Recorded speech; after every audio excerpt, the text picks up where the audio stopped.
Hello, beautiful people. I sell commercial box trucks, flatbed trucks, reefer trucks, and I wanted to share this video with you if you wanted to buy one of those trucks.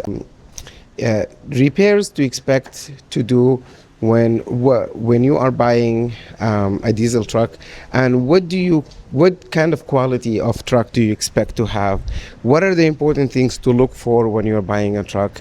And what are the things that you should not buy a truck if it has the problems, and what are the things that are just kind of normal. I just had a customer buy a truck from me, and it's his first time buying a diesel truck, and so I wanted to share this experience with you so that maybe it helps you in your purchase.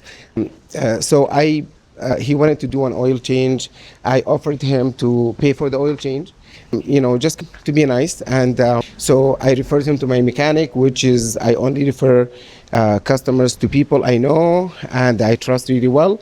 HP Diesel in downtown Los Angeles, amazing mechanic, very honest, and that's where I go to for all my repairs. So he went to the mechanic and he had the oil change done. It was about $400 done, oil change and service, and I paid for it. And I asked my mechanic to inspect the truck for him because it was his first diesel truck, so he does not have very much experience with those trucks.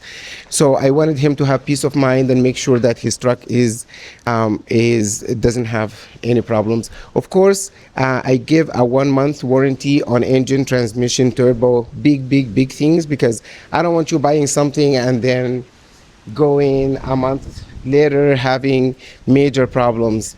So that is kind of what you expect. Expect to have a good engine, a good transmission, turbo, the DEF system is working, no check engine light. Now, if you end up having, just like what happened to this customer, that's why I'm trying to share this with you. My mechanic said, I gave him an estimate of about $2,000. It included the airbags. One of them was ripped up and the other one.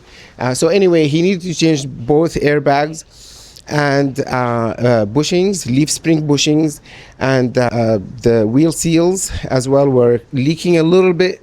So I explained to the customer. Of course, he was really shocked to have to pay another $2,000, and explained to him that this is normal when people buy a used box truck at 200,000 miles. That is half life for these trucks, or maybe a third of a life for these trucks. So they cannot be perfect. They're not new trucks. So be realistic on your expectations on the quality of the truck in terms of these, I would call them small things. So I still helped him with it. I offered to split the bill with him. It's his first truck. And he's a really good guy, and the transaction went really smoothly. He bought it quickly, and he didn't haggle me too much on the price. So I wanted to give him back that gift. And again, I always like to say everything is all about relationships. When buy something from somebody you have a good relationship with, somebody you trust, somebody who's going to look after you. And also for us as dealers, or for you as a seller, your relationship with your customer, how they treat you. Do they treat you with respect? Do they lowball you, or do they make you a reasonable offer? All of these things are very important. So I gave this back to my customer as a gift because he was a good customer and he did a good deal. There you have it.